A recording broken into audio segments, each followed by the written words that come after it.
Hollywood has a strange way of turning dreams into control, molding aspiring stars into puppets for its own game. Countless individuals have fallen victim to this system, yet only a rare few dare to step forward and reveal the shocking truth behind their rise and the price they paid along the way. But for me, playing that character was just like... For years, one man has stood apart, refusing to bow to Hollywood's shadowy machinery of fame. None other than Jim Carrey. My first guest stars in the #1 selling video, Ace Ventura, Pet Detective, and also the star of the #1 movie in the box office in the entire world at this very moment, The Mask. Please welcome Jim Carrey!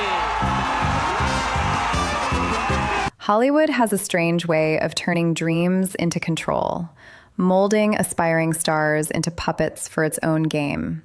Countless individuals have fallen victim to this system, yet only a rare few dare to step forward and reveal the shocking truth behind their rise and the price they paid along the way. For years, one man has stood apart, refusing to bow to Hollywood's shadowy machinery of fame.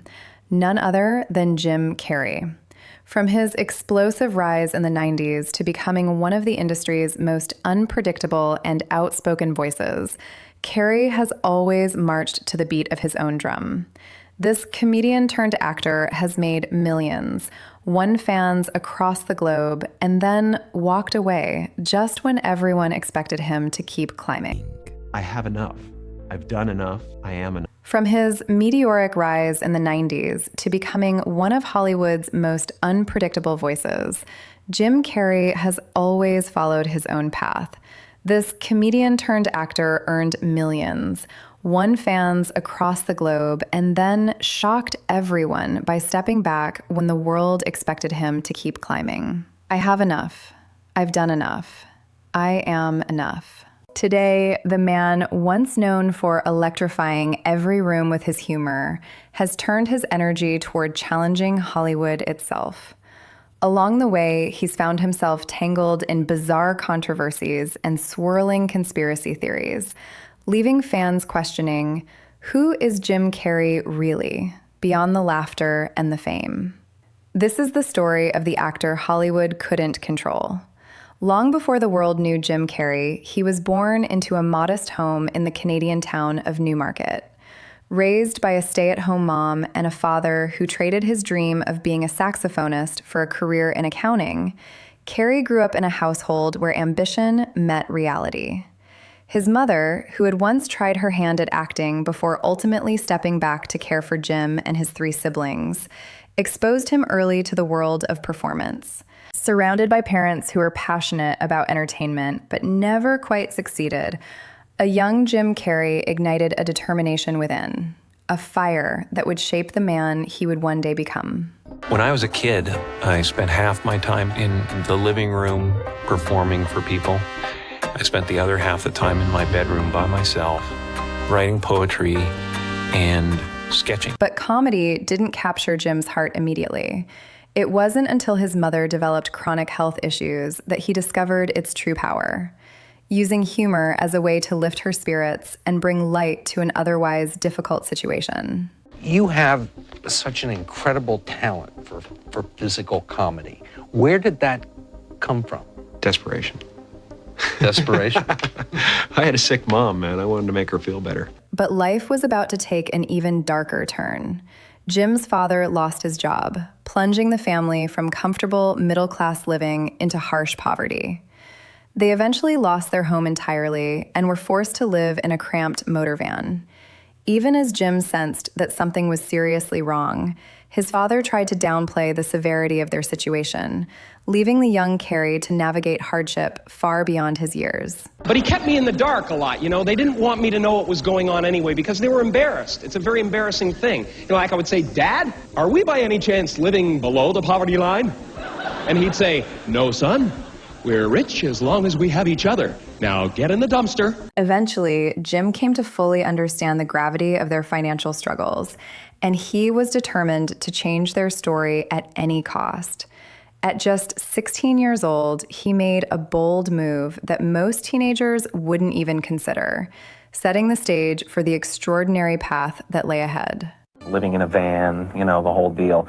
And it made me mad. It was not a happy time. I became angry. On his 16th birthday, Jim Carrey made a life-altering decision. He dropped out of school to work full-time and support his family. Inspired by his father's guidance, he also began to take his comedy seriously, planting the seeds of the extraordinary career that would eventually make him a household name. And he was always super behind me, but from the first time I can remember, him just lighting up the room, you know, and him just like wrapping everybody in a story or whatever, and going, oh, that's the thing I want to do. You know, that's what I want to be. However, Jim Carrey's first experience on stage was far from what he had imagined. After driving for hours to the Yuck Yucks Comedy Club with his father, he was convinced this could be the start of a lasting career. But reality hit hard. His debut performance was a complete disaster, leaving him humbly facing the harsh truths. Could you imagine the Fonz hosting a cooking show? Hey, right. You take your pot and you put it on the stove like this. First you fill it with... Failing to connect with the audience shouldn't have been entirely surprising. His style of impressionist comedy was unlike anything most people had seen at the time. Yet, while this could have discouraged an ordinary performer, Jim Carrey had few options left and refused to give up. His persistence paid off when Bruce Brogadar, a writer for the Toronto Star, recognized his talent and wrote, "I saw a genuine star coming to life, and that happens so rarely. It's worth shouting out the news to the world." That early publicity put Carrey on the map, with people reaching out to hire him for performances. After touring across the country, Carrey landed an appearance on the famed An Evening at the Improv, solidifying his place in the impressionist comedy scene. Soon after, he was cast in the CBC movie Introducing Janet, catching the attention of comedy legends like Rodney Dangerfield, who signed him to join his tour. At this point, Carrey was already considered a mainstream comic in Canada. Yet despite his growing success at home, Carrey dreamed bigger. Determined to gain global recognition, he packed his bags and moved to Hollywood, unaware that the reality of fame and success would be far more complex than he had imagined. With nothing but his relentless work ethic, he performed in venues famed for producing comedy legends of the 80s and 90s, slowly building his reputation. Eventually, he earned an invitation to perform on The Tonight Show, a coveted launchpad that could skyrocket him to stardom. But Hollywood had a harsh lesson in store. I had a showcase at the Improv, and I had a lukewarm night. Then I heard the news that I lost The Tonight Show, losing an invitation simply because I missed the mark in a different, unrelated show, Carrey recalled. It was a cold blow. In true Jim Carrey fashion, he refused to back down. I don't know how, but it's going to happen a different way. This ability to embrace failure and immediately move on became his defining trait. He faced rejection as if he had nothing to lose. And as the saying goes, the person with nothing to lose is the most dangerous. After the Tonight Show setback, a 21-year-old Carrey returned to Canada to recharge. While there, he was invited to appear on a CTV show, offering him the first opportunity to tell his story and reveal the drive behind the rising Canadian comic. Or were you just born with this plastic face? I guess. Always hamming it up, you know? Just sort of came natural. I didn't know until like a year ago that was different than everybody else. That my face was so weird. I realized that's what my special thing is, I guess. After earning respect and recognition at home, Jim Carrey returned to Hollywood, determined to try again. His persistence paid off when he landed a leading role in the sitcom The Duck Factory. But the story gets even more compelling. As part of the show's promotion, he was slated to appear on The Tonight Show, the very same show that had once canceled his invitation, effectively dismissing him as an unknown. Undeterred, Carrey was determined to make his mark, and this time he did. This is his first appearance on American television. Would you welcome Jim Carrey? Jim?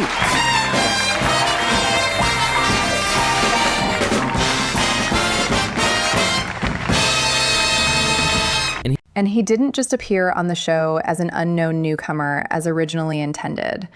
By the time he stepped onto The Tonight Show, Jim Carrey was being presented as the star of the latest sitcom, a spotlight usually reserved for seasoned veterans, meaning he was already punching well above his weight.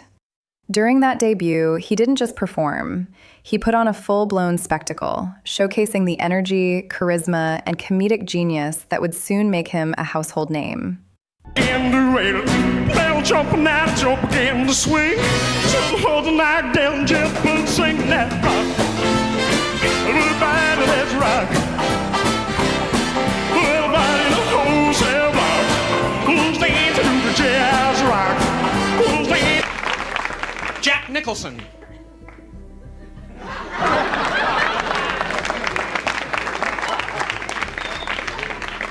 Bruce Dern.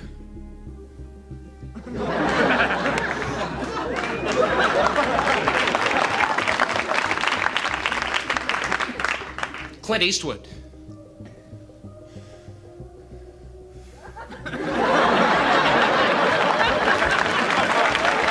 Unfortunately, after just one season, the sitcom was canceled, through no fault of Carrey's performance. By then, however, he had already caught a glimpse of what it meant to succeed in mainstream media. That taste of success only strengthened his conviction. He knew he had the talent, drive, and vision to reach even greater heights. 4. Now, I used to go up to Mulholland Drive every night, sit on the side of the road, look out at the lights, and go, I'm a popular actor. Every director wants to work with me. Jim Carrey set his sights on Saturday Night Live, but bad timing worked against him. The show was in a period of upheaval. Original cast member and creator Michael O'Donoghue had just left, and the new leadership was looking only for globally established stars like Eddie Murphy to keep the show afloat. A fresh-faced Canadian comic like Jim simply didn't fit their plan. Undeterred, he tried again a few years later, only to be rejected by the senior writers who doubted the director would appreciate his style. Again, he never got a chance to prove himself. Most people might have quit after 2 setbacks, but Jim Carrey's relentless persistence left no room for giving up. A 3rd attempt ended in rejection as well, under a series of mysterious circumstances. At the time, breaking into SNL mattered because it offered the credibility to be recognized as a legitimate comedian. Yet, by traditional standards, Jim wasn't really a comedian. He primarily did impressions rather than telling conventional jokes. I was an impressionist, so people wanted impressions. It's like when you go on stage and juggle. If you juggle for 5 minutes at the end of your act, you are a juggler, he explained. But these repeated rejections sparked a pivotal realization. I got to the point where I realized you've got to be original. You've got to do something different. Rather than conform, imitating others, or telling standard jokes, Jim embraced his unique gifts, transforming himself into a living cartoon on stage. It wasn't easy at first, but this approach attracted a new kind of audience, people drawn to his authenticity rather than imitation.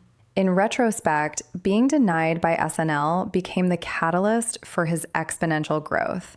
It forced him to carve his own path, proving just how deeply he believed in himself. No matter how rigid the system was, no matter how many doors closed, Jim Carrey never gave up. And that refusal to surrender would define his rise to superstardom. I have a psychotic belief system that goes, something magical is going to happen. I don't know how it's going to happen, but if there's no way in, a new way will be created, kind of thing. Jim Carrey's first major film opportunity came with the 1988 comedy Earth Girls Are Easy. The movie, however, failed to impress critics or audiences, grossing only $3.9 million against a $10 million budget. Despite the box office disappointment, the film proved pivotal for Carrey's career.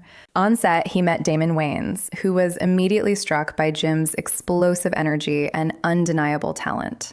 Recognizing the untapped potential in the young comedian, Damon introduced him to his brother Keenan, who decided to give Carrey a chance on his groundbreaking sketch comedy show, In Living Color. This connection would mark the turning point that began Jim Carrey's rise to mainstream fame. Damon was like, yo, Keenan. Damon was Keenan's right-hand man. Okay. That's his lieutenant on Living Color. Okay. That was his right-hand man. Okay. So you got Keenan was like, he's like, you gotta trust me, this white boy is funny. He's like silly putty. He twists himself up. He could suck his own dick if he tried. This white boy crazy. And Keenan was like, okay, let me see him. Surprisingly, In Living Color became an instant sensation. The show's popularity was so unprecedented that it even forced the NFL to rethink halftime entertainment. During the 1992 Super Bowl, Fox aired an episode of the sketch show at the same time as the halftime performance, and over 20 million viewers switched channels to watch In Living Color instead. Jim Carrey quickly became a fan favorite, stealing the spotlight with his physical comedy, rubber-faced expressions, and outrageous antics. His iconic character, Fire Marshal Bill, showcased a level of fearless, chaotic energy that left audiences both cringing and laughing, and cemented Carrey as one of the brightest comedic talents of the era. Nice to meet you, folks. Fire Marshal Bill here. Won't you come in? Don't mind if I do. Wow, a real fireman. That's right, princess. Oh, yeah. Hey, Fire Marshal Bill, your finger's on fire. That's nothing. I caught fire so many times I can't even feel it anymore. The trick is not to panic. Jim Carrey had proven a powerful truth to Hollywood. He didn't need their approval to carry a film. Audiences had already fallen in love with his energy, timing, and outrageous charm, and the industry took notice, reluctantly. Hollywood offered him the lead in the 1994 comedy Ace Ventura, Pet Detective, and the gamble paid off spectacularly. The film grossed over $107 million on a $15 million budget, instantly establishing Carrey as a bankable star. Barely months later, he starred in The Mask, which became a colossal hit, raking in over $351 million on a $23 million budget, and earning the distinction of being the second highest grossing superhero-related film at the time, only behind 1989's Batman. Carrey didn't stop there. He took the lead in Dumb and Dumber, which went on to gross more than $247 million on a $17 million budget. In the span of just 1 year, Jim Carrey delivered 3 consecutive box office hits, solidifying his rise to superstardom and proving that his unconventional, fearless style could dominate Hollywood. And the world was watching. My first guest stars in the #1 selling video, Ace Ventura, Pet Detective, and also the star of the #1 movie in the box office in the entire world at this very moment, The Mask. Please welcome Jim Carrey! Jim Carrey made history as the first actor to star in 3 films in a single year that each grossed over $100 million. The following year, he brought his manic energy to the role of the Riddler in Batman Forever. While some critics argued he was too comedic for a villain, Carrey's performance electrified audiences and helped the film earn over $336 million at the box office. Throughout the 90s, Carrey became one of Hollywood's biggest stars, known for his fearless, larger-than-life performances. He also broke new ground in salary negotiations, becoming the first actor to earn $20 million for a single role with the cable guy, solidifying his status as a true Hollywood powerhouse. Anna, now, I mean, you're one of the highest paid people out here. You were the first one to get a $20 million movie, right? That's what they say. Wow. Yeah. Despite becoming one of Hollywood's highest paid actors, Jim Carrey wasn't driven by money, a surprising fact given his childhood spent living in a van with his family. While most would have chased wealth relentlessly, Carrey's priorities had already shifted. After lifting his parents out of poverty, financial gain became secondary.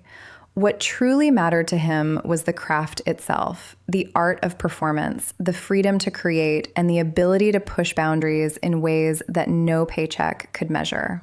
You don't do it for money, but that's the way they keep score, though, right? I mean, you had to feel good. You know, the weirdest thing is that I have never worried about money. Never. Ever. So I it's not never no, been your maybe it's driving because force? I went there and I lived that way and realized that, we lived on the road in a van for a while after we were in the worst jobs of our lives, and we were making money, and we decided to quit because we were turning into monsters. We lived in a van and we're happier than we had ever been, and I guess that taught me that to trust the universe. Being the first actor to command a $20 million paycheck during an era dominated by legends like Sylvester Stallone and Arnold Schwarzenegger naturally drew attention, and not all of it was flattering. The Hollywood media quickly painted Jim Carrey as someone motivated solely by money. The backlash intensified when The Cable Guy flopped at the box office, leaving Carrey frustrated and misunderstood. To be fair, The Cable Guy was a departure from the type of characters that had made Carrey famous, leaving fans and critics disappointed. Every great actor has a misstep, and for Carrey, this was one of his rare misfires. Critics didn't hold back. This is the worst movie I have ever seen in my life. If you are a Carrey fan, you should definitely avoid this movie. It may make you change your mind about him. Yet, in reality, Carrey was simply experimenting, pushing creative boundaries and trying something new. For someone who saw himself as an artist first, exploring uncharted territory was never a crime. It was part of his relentless drive to evolve. I certainly don't want to play it safe my whole life. I don't want to. I think the danger is that you start patronizing your audience. You start to try to see, okay, well, this worked, so I better stick with this, and then no growth happens at all, and whether something is a success or not, you have to take the chance of losing a few people, because you do gain others. One could argue that if the media hadn't been so obsessed with Carrey's paycheck, The Cable Guy might have been appreciated for what it truly was, a daring, creative experiment, rather than being reduced to a question of whether a Canadian actor deserved $20 million. It almost seemed as if some in Hollywood couldn't handle the idea that a newcomer from Canada had out-earned everyone else in the industry. Yet just a year later, Carrey returned to the goofy, energetic persona that had captured audiences' hearts in Liar Liar, 1997, which became a massive hit, grossing over $302 million on a $45 million budget. Even with this triumph, Jim made it clear that he would never let Hollywood control him.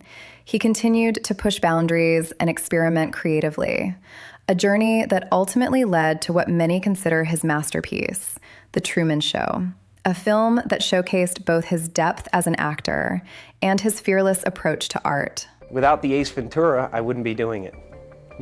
Without that, I wouldn't be doing it, because Peter Weir looked at that and he went, here's someone who wants to take chances, who is willing to risk it all, basically. It's like being a daredevil or something, you go out each time and you go, well, I'm going to be either safe and try to do what the establishment wants me to do or expects a person to do, or I'm going to throw out the rules and I'm going to make this painting something different. After the triumph of The Truman Show, Jim Carrey had proven to himself and to Hollywood that he was a true actor, capable of carrying any role with depth and nuance. Yet, at the very peak of his success, when he had finally achieved everything he had worked tirelessly for, something inside him began to shift. Despite demonstrating his range and versatility, Carrey suddenly returned to the type of comedy roles he had once tried so hard to move beyond.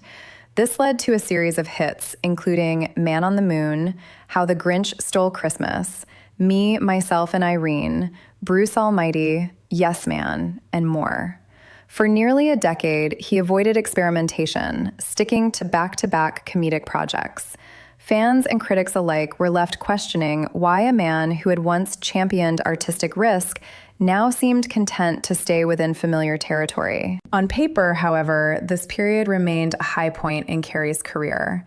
He continued to dominate at the box office and collect awards, proving that even while playing it safe, his talent and charisma were undeniable. And the winner is Jim Carrey in The Truman Show. The winner is Jim Carrey. I ain't even got to open this. Jim Carrey. Here are the nominees for Best Actor, Motion Picture Musical, or Comedy. Jim Carrey, Man on the Moon. Shockingly, even as Jim Carrey rode a wave of box office hits and collected numerous awards, the rubber-faced comedian was quietly battling existential crises and deep depression. Outwardly, he seemed to have it all: fame, fortune, and recognition. But inside, Carrey felt fractured. Success was everywhere, yet it came at a cost. By returning to back-to-back comedy films, he felt he had broken an unspoken promise to himself, the promise to challenge his creativity and explore new artistic territory. While there was nothing objectively wrong with his choices, the joy and passion that had once defined him were gone.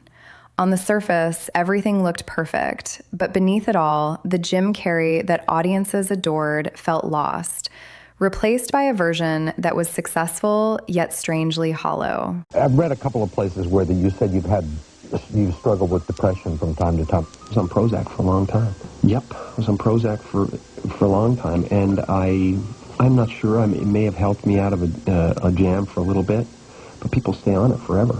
You know, I had to get off at a certain point because I realized that, you know, everything's just okay.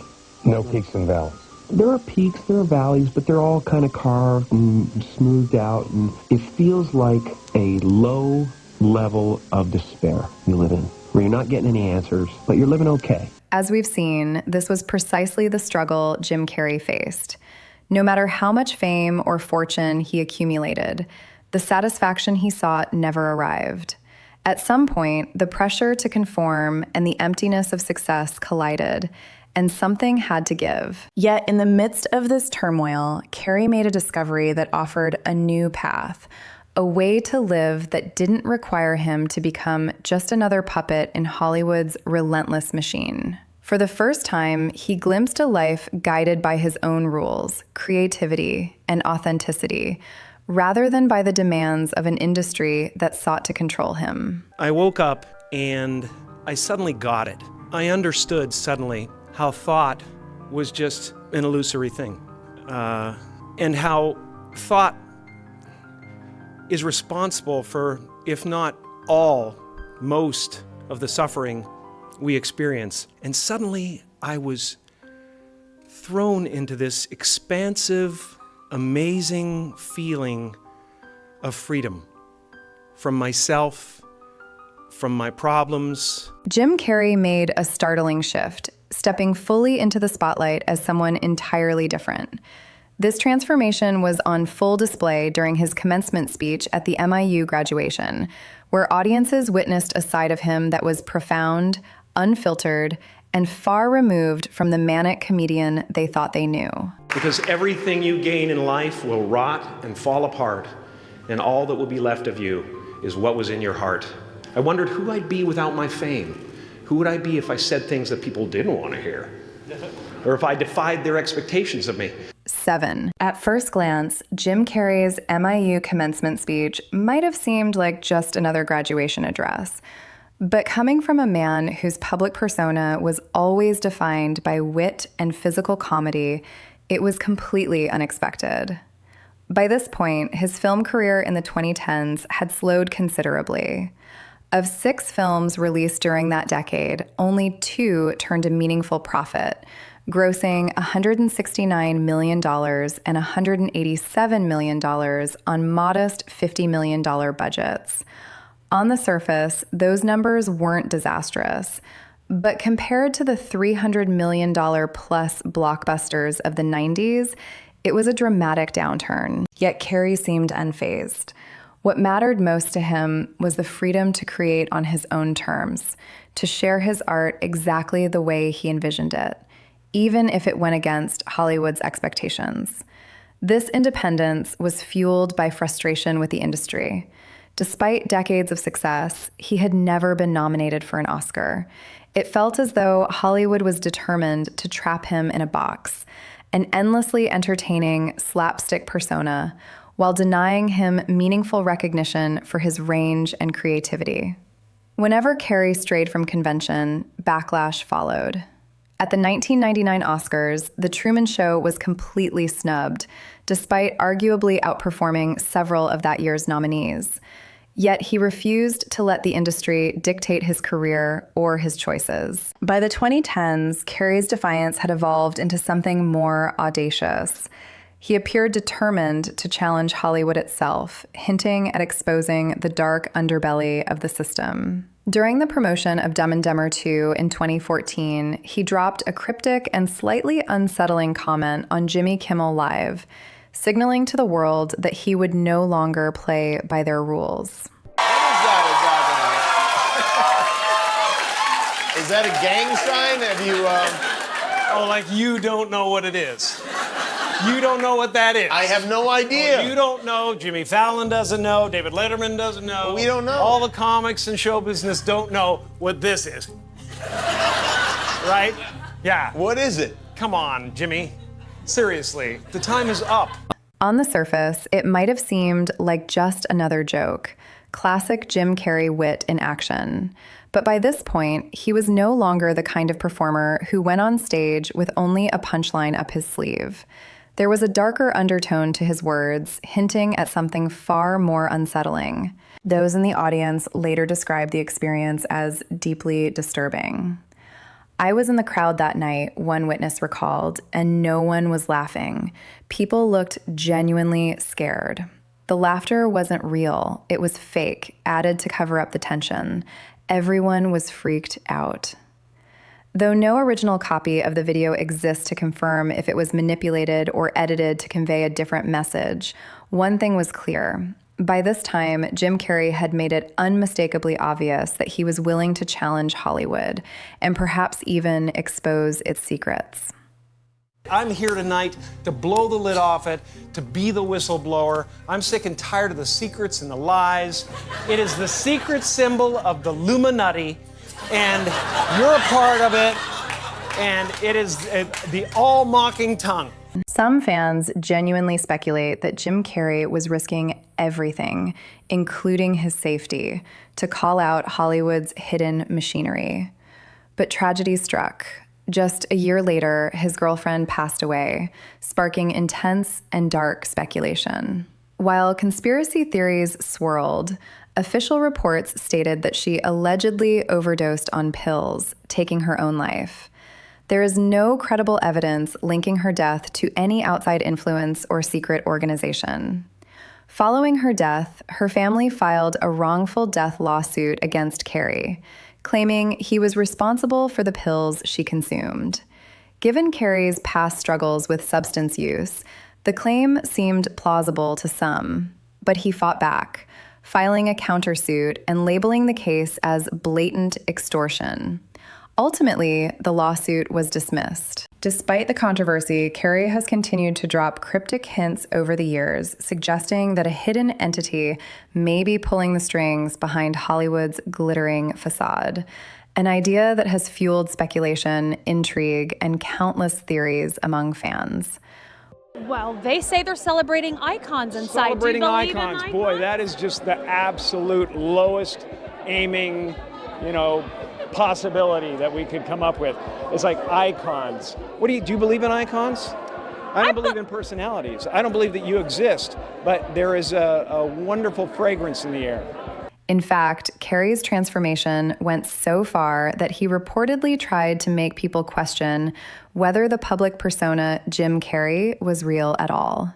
He has even stated that he no longer identifies as Jim Carrey, insisting that he has freed himself from the constraints and manipulations of Hollywood's machine. This radical break from his own celebrity identity only added to the intrigue and the speculation surrounding him. But there was no me, actually, at the end of it all. I realized that there was, that this character was making choices to play a character. Whether you view him as a fearless truth teller or someone who has stepped beyond the bounds of reality, one thing is undeniable. Jim Carrey will never play by Hollywood's rules again. He has become the one actor they cannot control, a symbol of defiance, creativity, and independence in an industry that thrives on conformity. Thank you all for watching today's video. As always, I'll see you next time.